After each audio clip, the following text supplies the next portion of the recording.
Hi everyone, Dr. Burns here with our next lesson in our electrochemistry chapter. In this lesson, we are going to be learning about spontaneity and how that relates to our redox reactions. Now, up until now, we've learned about balancing these redox reactions and how we can use those to form galvanic or voltaic cells, and then how we can determine the maximum amount of voltage or electricity that can be transferred through those galvanic cells and how to calculate that. Here we're going to learn about how a reaction, those redox reactions, would be considered spontaneous because, as we discussed, if we're going to have a galvanic cell, it must be spontaneous, and how that spontaneity is going to relate to some of our thermodynamic quantities that we've learned about in the past.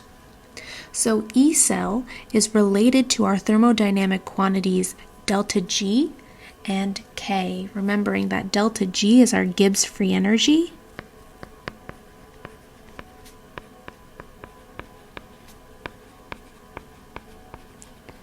and K is our equilibrium constant. When we learned about our thermodynamics and these specific thermodynamic quantities, the units of G, H, and S, which we know are all interconnected with each other and relate to each other, those were given in terms of joules or kilojoules. But when we discussed E cell in our previous lectures, we said that it was in terms of volts because that's how we measure electricity, is in volts. Well, we can relate joules and volts through the following equation or the following relationship, where our electric energy joules is equal to volts times a coulomb. So 1 joule is equal to 1 volt times 1 coulomb. So whenever we see a joule, we can replace it with units of coulombs and volts. Now, we've mentioned coulombs throughout general chemistry, maybe more so in general chemistry 1 than here in general chemistry 2, but basically coulombs correspond to the total electric charge that is going to pass through our galvanic cell. So how much electric charge related to the electrons that are being transferred in our redox reactions, how much is being transferred through that cell, and that relates to our coulombs. The total charge is determined by the number of moles of electrons that pass through the circuit. So when we're balancing our redox reactions, we have to take our charge into account by balancing with electrons. And remember, in our balanced chemical reaction, that number that's out in front of the E minus, corresponds not only to individual electrons, but also to moles of electrons. So if we know the balanced redox reaction, our two half reactions, and we know how many moles of electrons are going to pass through, well, then we can relate that to the total charge of the galvanic cell itself. So the total overall charge of our galvanic cell is equal to the moles of electrons multiplied by something called a Faraday. And a Faraday is the total electric charge contained in 1 mole of electrons. So 1 mole of electrons has a value of 96,500 coulombs per mole, or you could have that in 96,500 joules per volt times moles. Remembering that coulombs, joules, and volts can be interchanged based off of our previous relationship. So how does this relate to thermodynamics and the thermodynamic values that we've talked about in previous chapters? Well, we said that when we're transferring electrons in our galvanic cell, we're looking for the ability to do work, and that is through electricity. Electricity is allowing us to do work, right? We use electricity every day to do work, to charge our computers, to charge our phones so that we can see the screen that we're looking at right now. And we know that work is related to our Gibbs free energy or our standard free energy. So in our previous chapters, the standard free energy was defined as the maximum work that can be performed by the system. Now, how does this relate to our galvanic cells? Well, our system is our cell, okay, our galvanic cell, and the maximum work in this case is going to be the maximum voltage.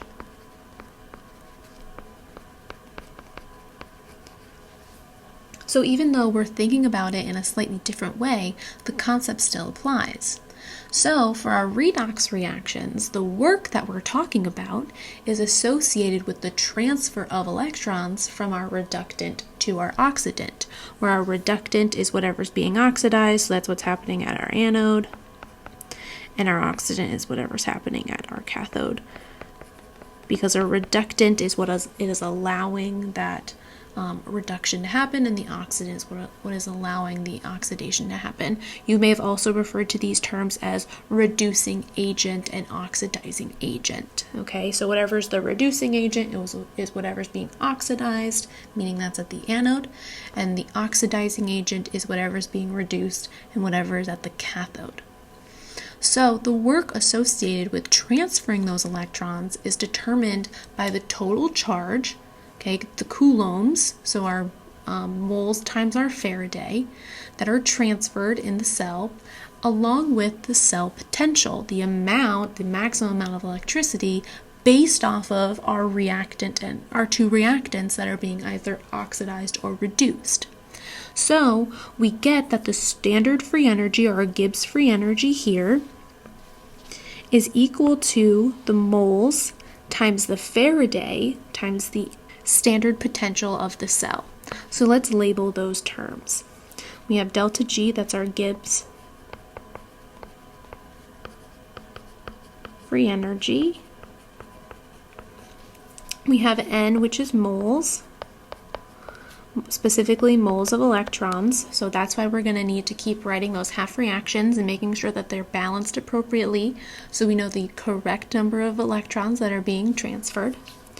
F is a Faraday, which is a constant.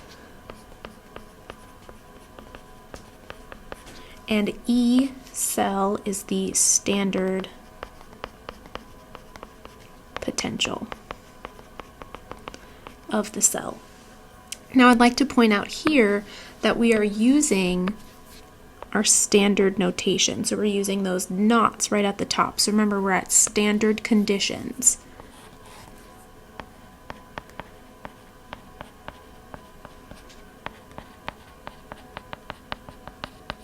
So this is things like 1 molar, 1 atm, 298 Kelvin. Okay, now I mention this because we are going to use a different version of this equation later on in this lecture that relates to non-standard conditions. So if we shy away from 1 molar solutions or 1 atm or 298 Kelvin. So we need to remember that if there's a knot up at the front, at the top there in our equation, then we need to use the standard values, which are given to us in our tables. So let's practice using this equation. I'm just going to rewrite our values up here at the top. So we have delta G naught is equal to negative NF E cell naught, where F is equal to 96,500 coulombs per mole. Okay, and just so we know, or I just want to point this out, I'm giving you this value for Faraday as 96,500. When you go to your ALEKS homework, I think they give you a few more numbers here, so I think they give you like 96,490 something or other. The value, that slight change in those numbers is honestly not specific, but I think for your ALEKS homework, they're looking for a very specific answer. So please use the value for Faraday that ALEKS gives you, just to make sure that you're getting the right decimal places and everything like that, okay? But these are the same values, it's just your book gives them with a few less significant figures. So just keep that in mind. And I always suggest using the exact values that ALEKS gives you, just because they're looking for a very specific answer. Okay, so when we're looking at these equations and using this equation, we know that N is going to come from our half reactions. So we need to know our half reactions and making sure our electrons are balanced that way. And E cell is going to come from our standard reduction table, because we're going to take E cell is equal to E of the cathode minus E of the anode. Once we have those values, so we have our two balanced half reactions, so we know our number of moles, and then we know what's the cathode and the anode, so that we can find E cell, then we just plug that into our equation here. So it takes a few steps to get to our final answer. So let's look at our first reaction with magnesium and lead. So let's break it up into our two half reactions. So we have magnesium going to magnesium 2 plus. We have lead, oops, that's a P, 2 plus going to lead, solid. So if we need to balance with electrons, we know that we're going to put 2 electrons here to balance out our charge and 2 electrons here. Since our number of electrons are equal in both of our half reactions, we don't need to multiply or anything to make those number of electrons equal, because remember that the number of electrons provided needs to be equal to the number of electrons received in our two half reactions. So our LEO must equal our GER. Okay, so the number of electrons in the oxidation have to equal the number of in our reduction. So since they're equal here, we then know that N is going to be equal to 2 because 2 moles of electrons were transferred in this reaction. We'll see in our next equation that we have to do some multiplication there. So we can then determine what's being oxidized and what's being reduced. So remember, oxidation is a loss. So when we have oxidation, our electrons are going to show up on our product side. So the magnesium is being oxidized, meaning the lead is going to be reduced, which we know because reduction is gain. So we see our electrons as a reactant on the reactant side because they're gaining in that reaction. So since our electrons for lead are on the reactant side, then we know that it's a reduction. So if we know oxidation, we know that that's the anode. And if we know reduction, we know that that's the cathode. So now we just have to look up those standard reduction values for both magnesium and for lead. So we can go to table 19.1 in our textbook, or we can go to our standard reduction potential table in ALEKS to find those values. So I have magnesium being negative 2.37 volts and lead being negative 0.13 volts. So E cell is going to be equal to our cathode, so that negative 0.13 volts minus that negative 2.37 volts. Remembering that we're not changing that sign because this negative here, that subtraction, accounts for the change in sign. We talked about that in our previous lecture. Do not change the signs of any of these values, just plug them into the equation. So let's grab our calculator so that we can solve this problem together.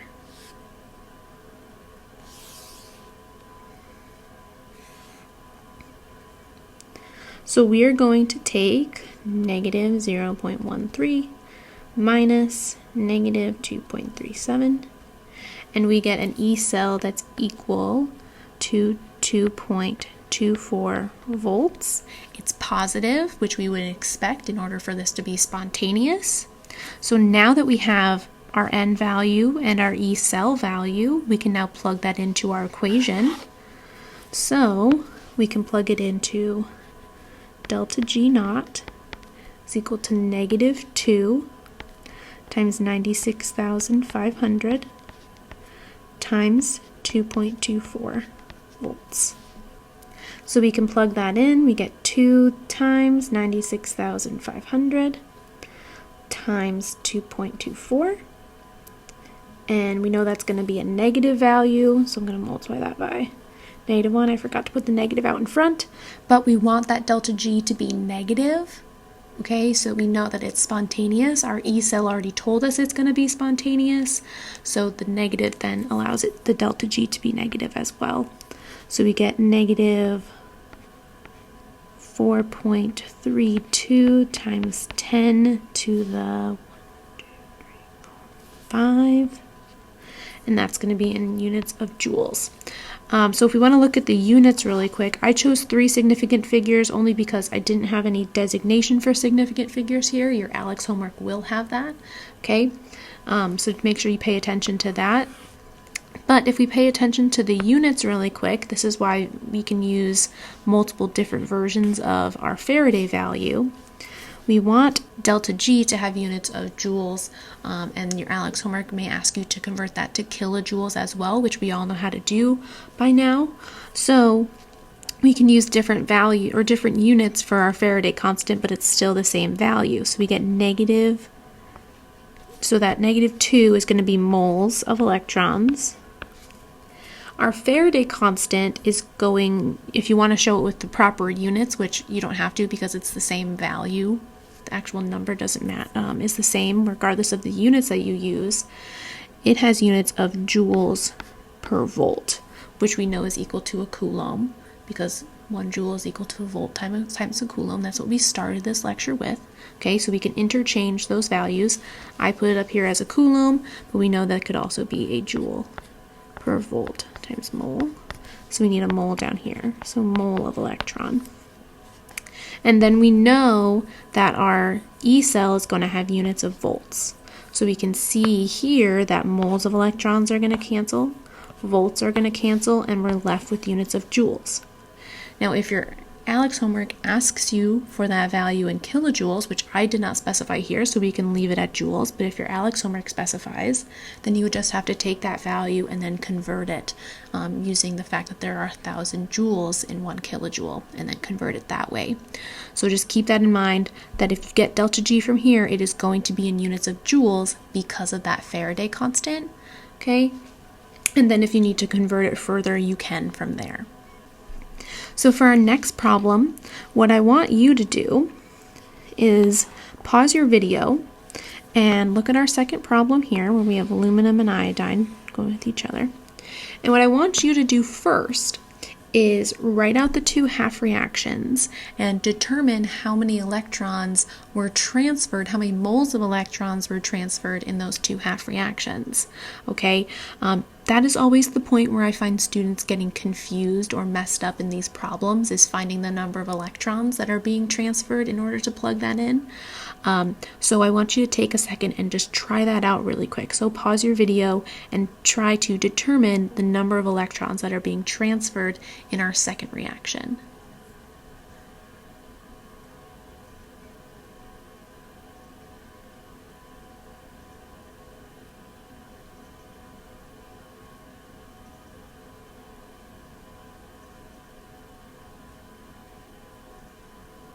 So if you take the reaction as is and write out the 2 half reactions, you have 2 aluminum going to 2 aluminum 3 plus. We have 3 I2 going to 6 I minus. So all we have to do is add in electrons to balance out our charge. So here we would have 6 electrons because the 2 aluminum 3 pluses have a charge of 6 plus. So in order to balance that out, we use 6 electrons. For our second reaction, we need to put the electrons on the opposite side because this side has a charge of 6 minus. And we know if we add electrons to that, it's just going to make it more negative. So in order to achieve charge balance, we're going to put the same number of electrons on the other side. Okay, so that we have 6 electrons or 6 minus charge on both sides of that reaction. Remember, charge balance does not mean 0 on both sides, it just means the same charge on both sides. So we can see here that we've added 6 electrons or 6 moles of electrons, meaning that N is equal to 6. Okay, that is a spot where students oftentimes get mixed up, so please just take your time on figuring that number out. Okay, write out your 2 half reactions because they're going to also be useful for determining your cathode and your anode so you have the right value of E cell. So if we don't have our half reactions right, then we're not going to have our E cell be correct, and if our E cell isn't correct, then our delta G is not going to be correct. So we got to use what we've learned previously to solve these problems properly. So let's see. We have our first equation is going to be our oxidation because our electrons are on the product side. Okay, they were lost in that reaction. Meaning the second reaction is our reduction because we see the gain in electrons. So oxidation is our anode reduction is our cathode. So our E cell is going to be the iodine minus the aluminum. So if we go to our standard reduction potentials, we can find those values. So our iodine is 0.54 volts minus our aluminum, which is negative 1.68 volts. So we can find E cell by taking 0.54 minus negative 1.68, and we get an E cell of 2.22 volts. So now that we have an E cell and now that we have N, we can plug that into our delta G equation. So we get delta G naught is equal to negative 6, our number of moles, times our 96,500, times our E cell, our potential, so 2.22 volts. So we get negative 6 times 96,500 times 2.22. So we get a delta G that is negative 1.29 times 10 to the 6 joules. So when we're solving these problems, we want to make sure to first write our half reactions so that we can find our N value. And then from those half reactions, we'll be able to find our cathode and our anode so that we can calculate E cell from our standard reduction potential tables. So again, we're using what we've learned previously and applying that to this new concept of determining the amount of work or energy that is occurring in these spontaneous redox reactions. Now we've said earlier in this lecture that E cell is related to delta G and to K, our equilibrium constant. Now we've talked about how it relates to G, delta G, but we haven't talked about how it relates to K. But what we do know is that we've already learned about how delta G is related to K. So if we know a way that delta G is related to K, we can find a way for our redox reactions and our E cell to be related to K. Okay, so we know that delta G is equal to negative RT ln of K. We learned that back in chapter 16 when we were learning about our equilibrium, our chemical equilibrium and those reactions, okay, and the energy that is needed for those reactions. So if we know that delta G is equal to negative RT ln of K, we can take our new definition of delta G for our redox reactions and plug in our old value of delta G for our equilibrium reactions and set them equal to each other. We can then rearrange that in order to solve for E cell. Now you could also solve for K, but that ends up giving you E's, and there's a lot of exponents in there, so that can get complicated. So the easier, kind of more streamlined way to express this equation is solving for E cell. So E cell at standard conditions is equal to RT over NF ln of K. And we can then use that equation to calculate our equilibrium constant or to calculate the E cell for our chemical reaction. Now we can go one step further and simplify this even more because this equation here is made up of many constants, right? We know R, this is a constant. We know F is a constant. And if we're dealing with E naught, when we're at standard conditions, that means T is also a constant. So R, T, and F are all constants in this equation. So if we're using those same values every single time when we're under standard conditions, we can simplify that and make that one number. So if you plug those values in, multiply and divide as needed, you get that E cell is now equal to 0.0257 volts over N, our number of moles, which does change with every reaction, times the ln of K. So we have another version of this equation that we can use. And this is the more simplified equation because when we're under standard conditions, that T is always constant. We'll see later on in this lecture when we're away from standard conditions that T T can change, and then we can't always account for that constant value. But when we're looking at standard conditions, T is always going to be 298 Kelvin. So we get this version of E cell. We can also convert it to a base 10 logarithm, so you can use log instead of ln, whichever one you prefer. They get the same value out. The issue there is that this number on top does change to account for the change from natural log to log, so you just have to keep that in mind. You can't use the same 0.0257 and then just throw a log in there. It won't give you the correct number.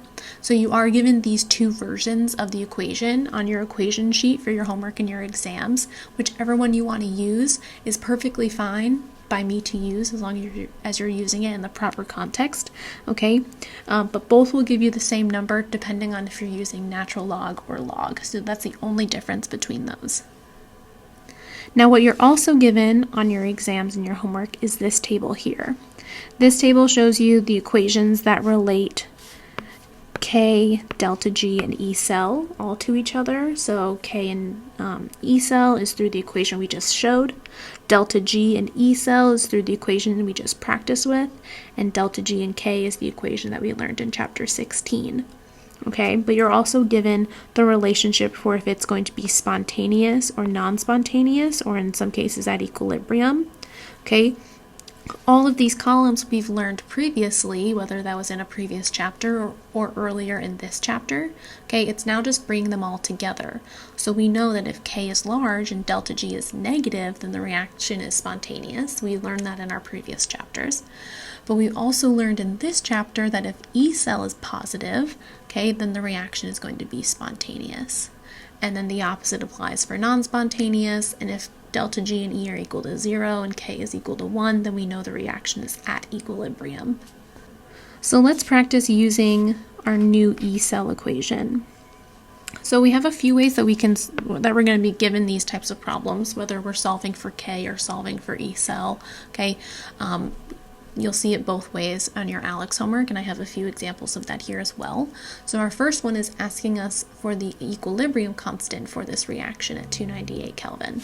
So if we're going to find K, okay, so if we want to find K, that's what we're looking for. We don't know that. Well, we need to first calculate E cell from our standard reduction potentials, because that is a value that we do know. In order to calculate E cell, we have to write our half reactions and find our anode and our cathode, and also to find our number of moles of electrons from our half reactions. So regardless of the equation that we're using, we're going to have to write some half reactions here, because our half reactions are going to help us determine the N value as well as the proper correct value for E cell. So let's look at our equation here. We have magnesium going to magnesium 2+, and we have zinc 2+ going to zinc. This is similar to our previous problem where we saw 2 electrons as a product in our first reaction and 2 electrons as a reactant in our second, making the first reaction our oxidation and our second reaction the reduction. And if we're oxidizing, that's our anode. And if we're reducing, that's our cathode. So our N value is going to be equal to 2. And we just need to calculate E cell for this reaction. So zinc had a value of negative 0.76 volts, and magnesium had a value of negative 2.37 volts. So we can find E cell, negative 0.76 minus a negative 2.37, and we get E cell of 1.61 volts. So now if we want to solve for K, we need to plug in what we know and then solve. So we know that E cell is equal to 1.61, and that's going to be equal. I'm going to use the natural log version. If you want to use the log version, that's fine by me. Either one that you prefer is fine by me. They do the same thing. So we get 0.0257 volts over our N value of 2 moles of electrons, and that's going to be equal to the, multiplied by, not equal to, the natural log of K. So now it's just solving for K.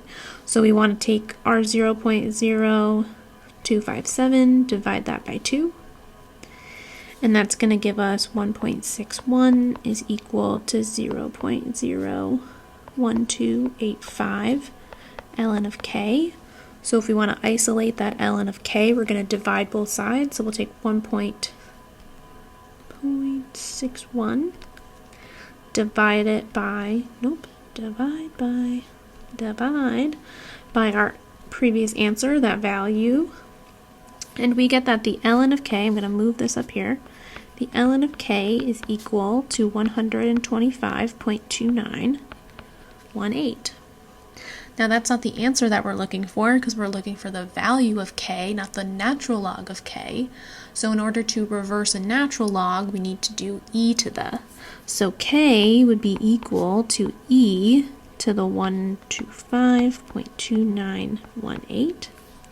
If you are doing the log version, you're going to get log of K is equal to a number. That number is going to be different than that 125 because of the difference in log and natural log.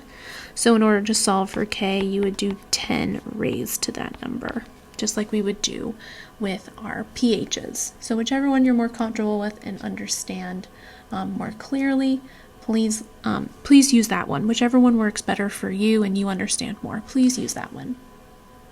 So we do E raised to our answer to get that K is equal to 2.59 times 10 to the 54. It seems like a large number. You are going to get some large numbers here, so don't let that freak you out that you got the answer wrong, because it's a really large number. You may just have to double check that your calculator can do that large of a number. Some calculators have an exponent that they'll cut off of for the times 10 to the. So if that does happen, just make sure you use the calculator on your ALEKS exam or your homework to get that proper number. Now what I do want to point out here is that we're now working with equilibrium reactions. So we're saying that our redox reaction is in equilibrium. So our E cell can be negative when we're working with these equilibriums. So there may be times that we may see E cell as a negative. And that's just telling us that it's non-spontaneous in the forward direction, but it could be spontaneous in the reverse direction. Okay, so just keep that in mind, that if you're working with K and trying to find a value of K, or using K to find a value of E cell, it may end up being negative, and that's okay, because now we're talking about reactions that can go in multiple directions, forward or reverse. So our spontaneity can be, it's non-spontaneous in the forward direction, but it could be spontaneous in the reverse direction. So just keep that in mind. I do know that some of your ALEKS homework problems do give you these where E cell ends up being negative. That's totally fine. Don't think that you did that wrong. It's most likely because you're looking at an equilibrium problem, and it's just saying that it's non-spontaneous in the forward, so it's spontaneous in the reverse. So just keep that in mind. So let's move on to our next practice problem. So here we're given the equilibrium constant. So it's the equilibrium constant for the following reaction is 2.69 times 10 to the 12 at 298 Kelvin. Calculate E cell, we're getting a knot there, let's put a knot there, for a cell made from this reaction. So what I want you to do is pause your video and solve this problem independently.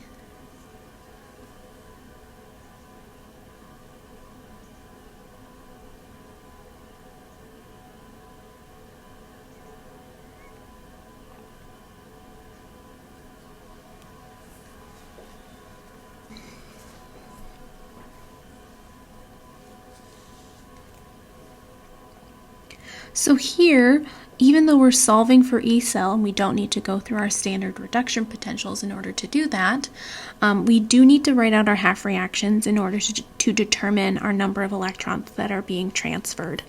So we have strontium going to strontium 2 plus, and magnesium 2 plus going to magnesium.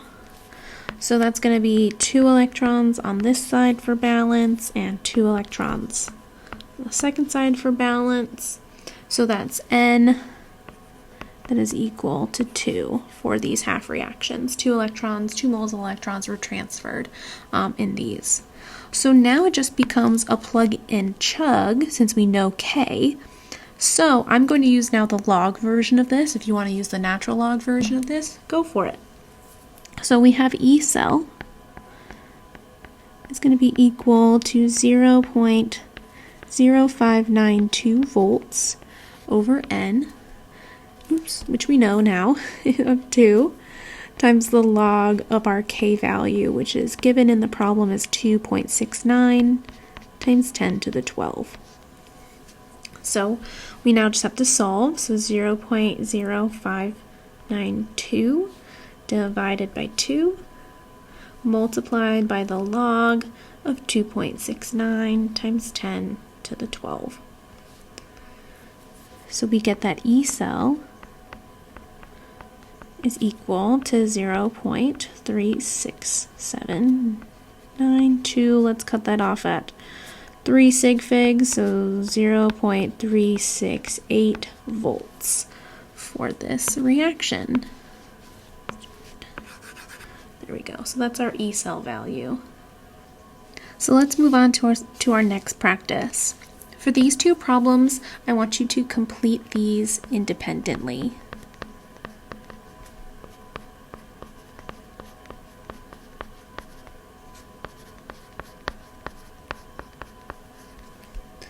Okay, so pause your video and try these 2 problems independently. I will not be going through them in this video, okay, but they are similar to the first problem that we did of this practice set.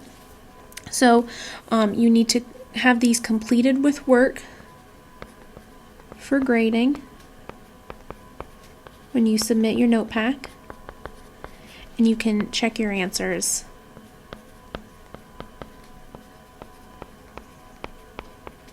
on e-learning. So you can't just put the answers in here and expect credit. If you don't put your work here to show how you got that answer, then you won't receive credit for this portion of the note pack. So just complete these independently, just like we did our previous example, using our values given here on the screen, and then you can always double check your answers with the values on e-learning.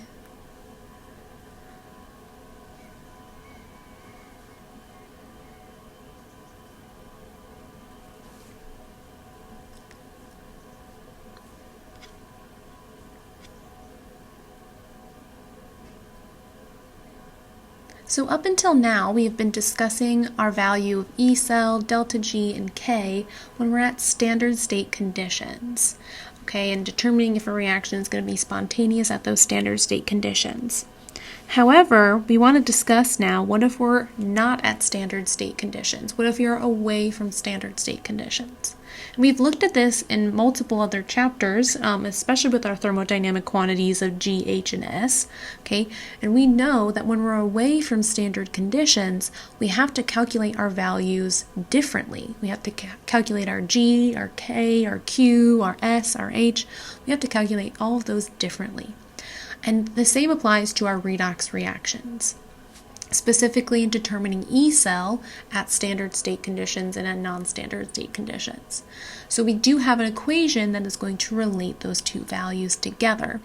And that equation is called the Nernst equation. So weird name, Nernst equation, but it just relates our value of E cell at non-standard conditions to our value of E cell not at standard conditions.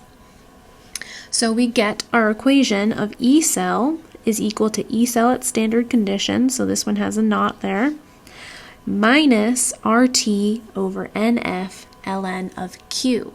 Remember, Q is telling us that we're not at equilibrium anymore, so that's a non-standard state condition. So we're using Q values here. We're not using K values anymore, okay?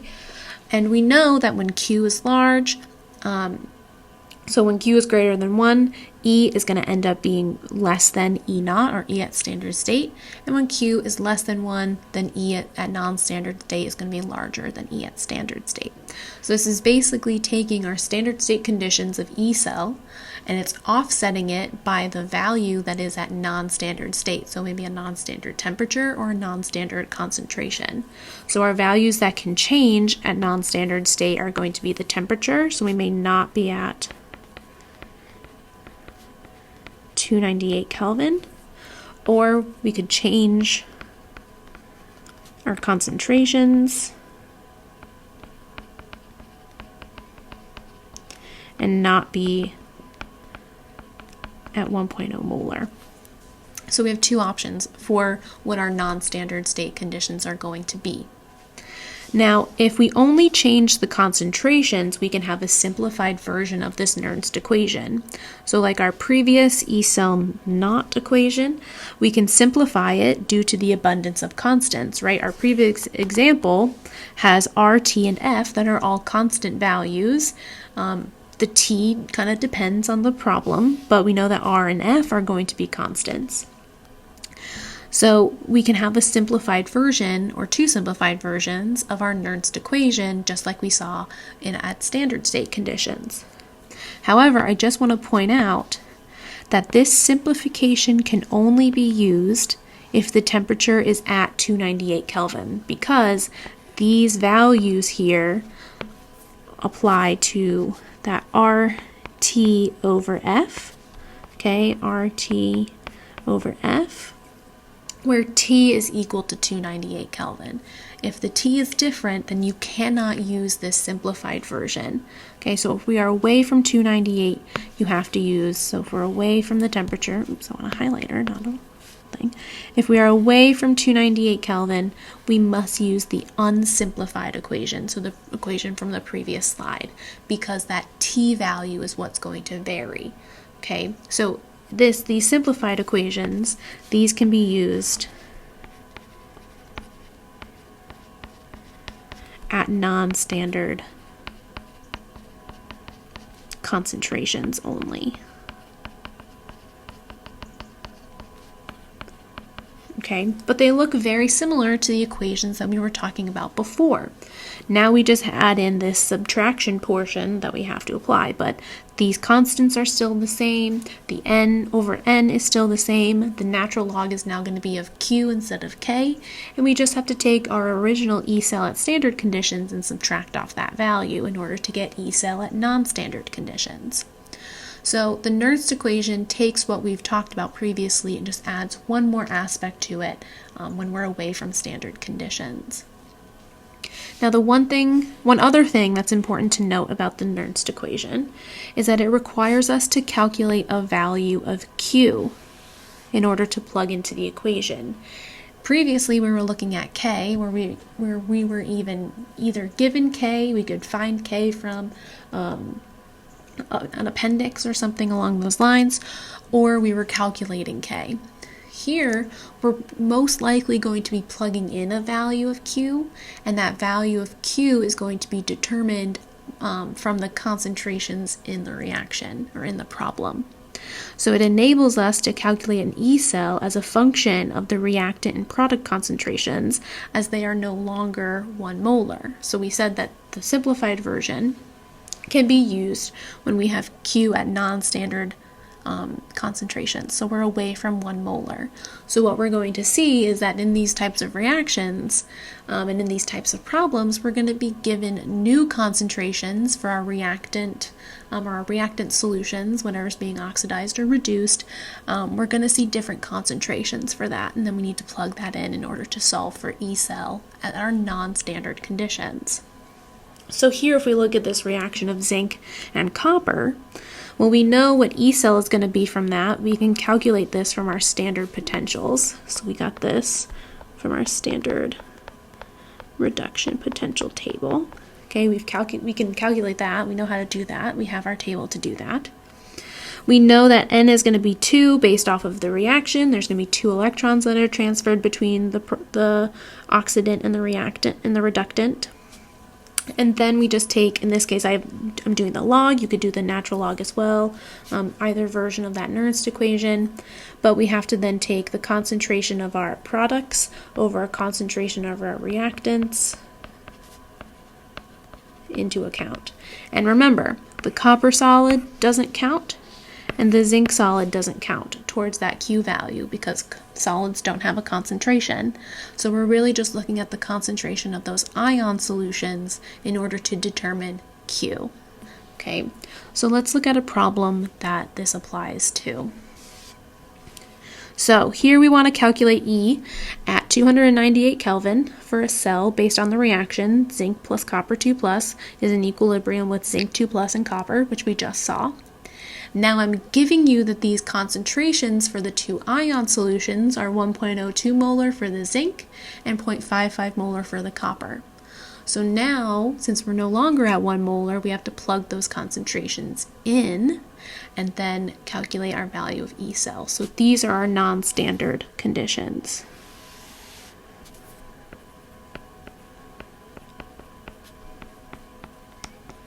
So in order to account for that, we plug them right in to our Nernst equation, as that's telling us the E at non-standard conditions. So this just becomes E cell is equal to 1.10 volts minus 0.0592 volts over 2 electrons that are being transferred, 2 moles of electrons that are being transferred, times the log of the zinc concentration, so 1.02 molar, divided by the copper concentration of 0.55 molar.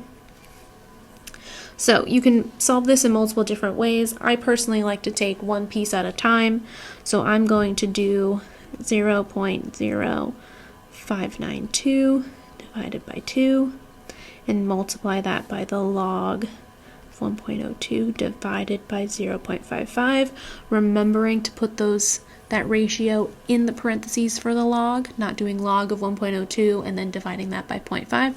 That would not work because you're not getting the log of that 0.5. So either write out or calculate that ratio first and then do the log, or make sure you're using your parentheses properly. Okay, and then I'm going to do 1.10 minus that answer.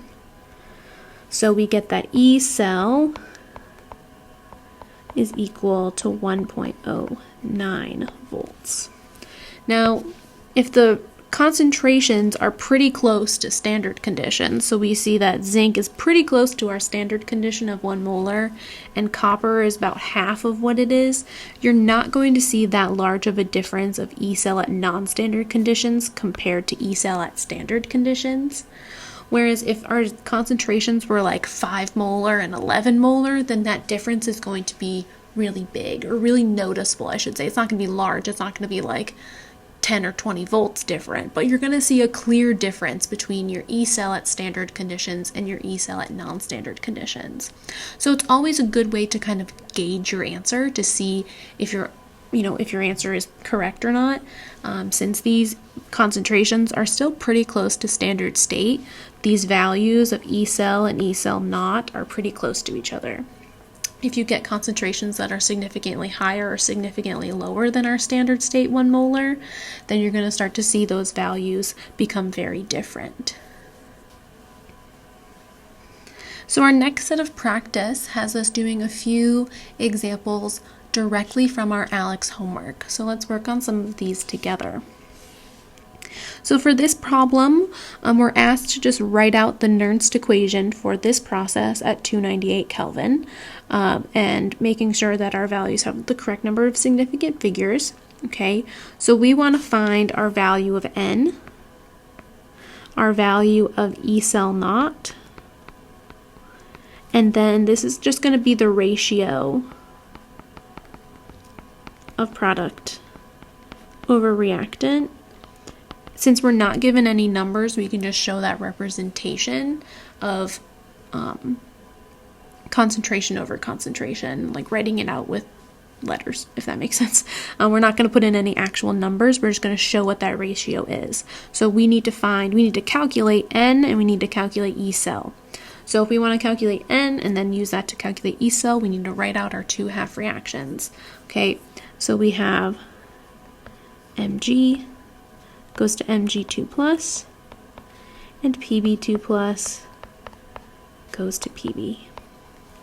Okay, so now what I want you to do is to, using what we have written here, solve this problem. You may have to go to your textbook to get your standard reduction potentials. I might look those up just to put them on the screen for you if you can't get to your textbook right now. But what I want you to do is solve for this problem, writing out the Nernst equation here. So pause your video and try this problem.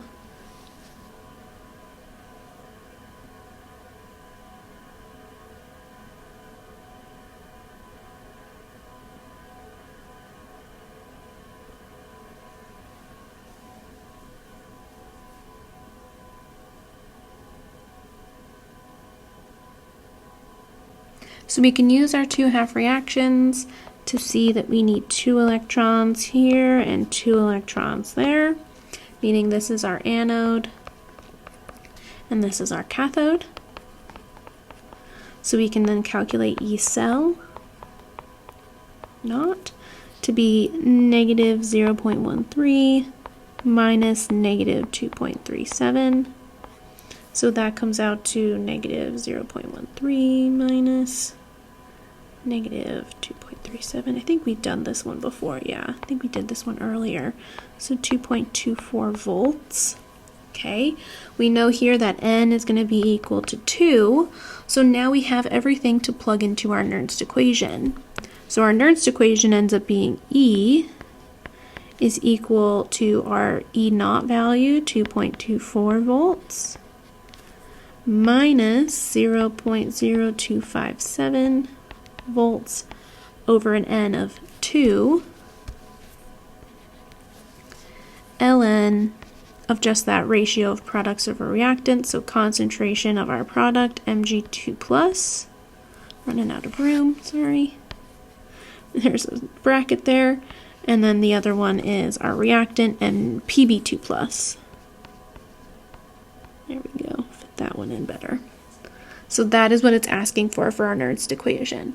If we were given concentrations of magnesium and lead solutions, then we could calculate that value of that ratio. But since it's not given to us, then we're just looking for that ratio written out, just the way you see it there, where you have just the concentration ratio there. So let's try another one from our ALEKS homework. So here we're asked to calculate E naught, E, and delta G for the following reaction, where the magnesium concentration is 0.025 molar and the tin concentration is 0.055 molar. So we're given here that we need our standard reduction potentials and our Faraday constant. Here's that example of the Faraday constant that ALEKS gives you, which has, I think, one more significant figure than what I give you, so I would just use their number over the one I gave you. I don't think it'll make that much of a difference, but better safe than sorry in my opinion. So the first thing, so we have to think about what we're going to do here. Now if we look at what the problem is asking for, we're looking for E naught, which we know is just going to be E of the cathode, and is E of the anode. We then want to find E at non-standard conditions, because I don't have that naught, so we're going to use our Nernst equation. Here, I'll just write it as Nernst. We'll plug in our values later. And then we're looking for delta G. Now note here that this delta G doesn't have a naught on it, so we're looking for delta G at our non-standard conditions. So we're going to use our same equation, minus N F times E, but the E that we're talking about here is going to be this E here. It's not going to be our E naught, because if we were looking for delta G naught, then we would use E naught. If we're looking for delta G non-standard state, then we need to use E at non-standard state. So just keep that in mind when you're doing this problem in your homework. Okay, so what I want you to do now is I want you to pause your video and try this problem independently. So solve for E naught figure out your product, your cathode and your anode. Use that to then calculate E, okay, using the Nernst equation. Okay, we'll put that back up, so it's what E naught minus 0.0257 over N ln of Q. You can also use the log version of this, but you just have to remember to change that value. So whichever one you want to use, feel free, they're in your notes. And then use that value, E, there we go, in order to solve for delta G. So try it, get as far as you can. If you get stuck, come back to the video and we'll solve it together.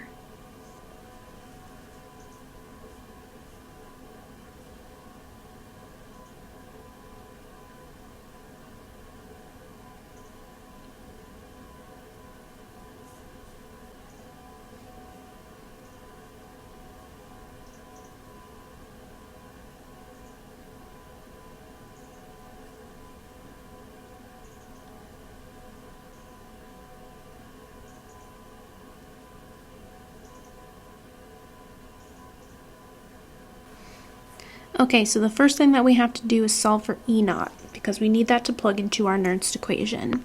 So we need to figure out our half reactions, what's our anode, what's our cathode, in order to find our number for N as well, the number of electrons transferred. So we have magnesium going to magnesium 2+. We have tin 2+ going to tin. Now we saw this before with many of our other examples. We have 2 electrons here and 2 electrons here. So N is equal to 2. We then have our anode, our cathode. We know that magnesium is negative 2.37 volts, and for tin, it's negative 0.14 volts. I do want to point out that there is another row for tin in our standard reduction table. That's when tin 4+ is being reduced to tin 2+. Okay, so just make sure you're using the correct value from the standard reduction potential, that it matches your half reaction either in the forward or the reverse direction. Okay, so just make sure you're using the right one. So this one was the one where tin 2+ turns into tin solid. Okay, so we then calculate our E cell, and we get negative 0.14 minus negative 2.37. So negative 0.14 minus negative 2.37.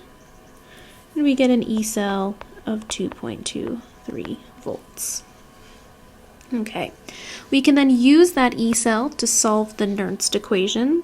So we have E is equal to E cell 2.23 minus our 0.0257 volts divided by N, which we found was 2, times the natural log of Q. So we need to use our concentrations. So we're going to do our product, which is magnesium 2+, 0.025, over our reactant, which is tin, 0.055.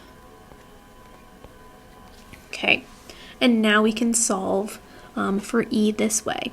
So let's do 0.0257 divided by 2 times the natural log of 0.025 divided by 0.055.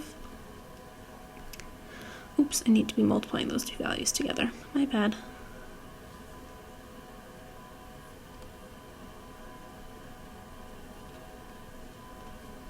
There we go.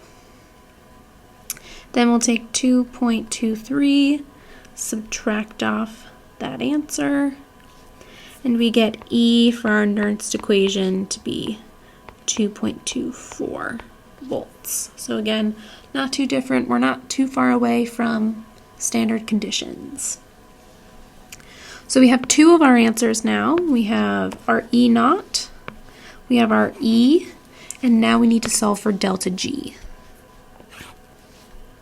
So we know that delta G is equal to negative NF times E. We know that N was 2, F is the Faraday constant. Let's use the one that Alex gives us, 9.649 times 10 to the 4 times the E that we just solved for, 2.24. We just plug that in, negative 2 times 9.649 times 10 to the 4 times 2.24. And we get negative 4.32 times 10 to the 5th joules. And that's our value for delta G. Again, when you're doing your ALEX homework, make sure that you pay attention to the units that they want all of your answers in, whether that's joules or kilojoules or volts or anything like that. Just make sure you have the proper units there. So for our last piece of practice, we want to find the ratio that our solutions need to be in order to have the proper cell setup. So referring to the arrangement in the figure below, calculate the ratio at which the following reaction is spontaneous at 25 degrees Celsius. So we know right away that if we're looking for this ratio, we're going to have to use the Nernst equation. And if we're using the Nernst equation, we know that we need to first calculate E cell naught, using our standard reduction potentials. Okay, we already know that, so we might as well just get it out of the way. So we know here that copper is our cathode and chromium is our anode. So copper has a value of negative 0.913 volts, and chromium has a value of positive 0.342 volts. So we can calculate E cell from there. So we're looking at negative 0.913 minus 0.342. So our E cell is negative 1.255 volts. So right away this tells us that if we just have these at standard state conditions, this is not going to be spontaneous. Okay, that's what that negative means. We never want to have a negative E cell, but again, we're looking for this is away from standard state, so that doesn't really apply. Okay, so right now we know that if we have them in standard state conditions, it's not going to be spontaneous. So we want to see what ratio those solutions need to be in order for this to be spontaneous. Okay, so that requires us to think about what value does E cell at non-standard state conditions need to be for this to be spontaneous. Well, we know that if E cell is negative, that's going to be non-spontaneous. And if E cell is positive, that's going to be spontaneous. So if we want to find the ratio at which this becomes spontaneous, well, we need to look at the turning point from our negative to our positive. So we're looking for a minimum value when E cell is equal to 0. That's our changing point from negative to positive. Okay, so that's the ratio that these need to be in order for this to become spontaneous. We can't use any other number. Okay, we have to use 0 as our turning point because we're not given any other number.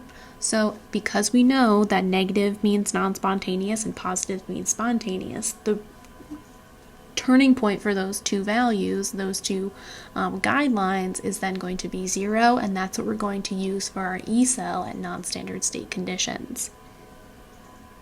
So we know our E cell value, we know our E cell naught value. We can see here that this is going to be a 2 electron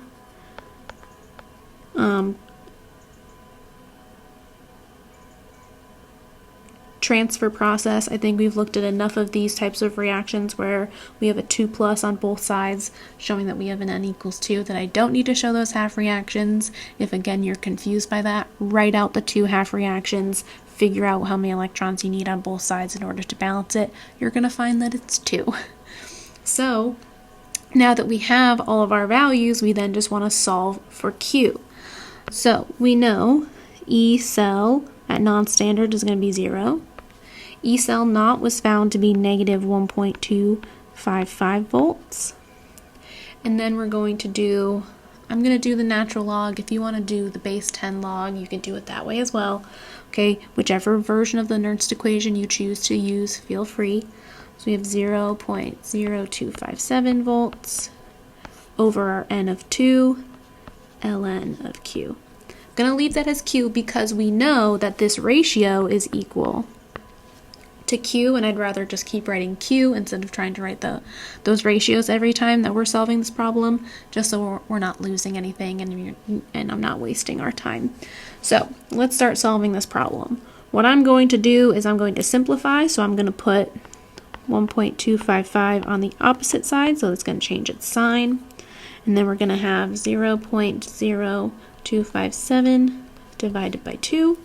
We're going to have negative 0.01285 on the other side. And that's going to then have an ln of q there. So we're going to do 1.255 divided by negative 0.01285.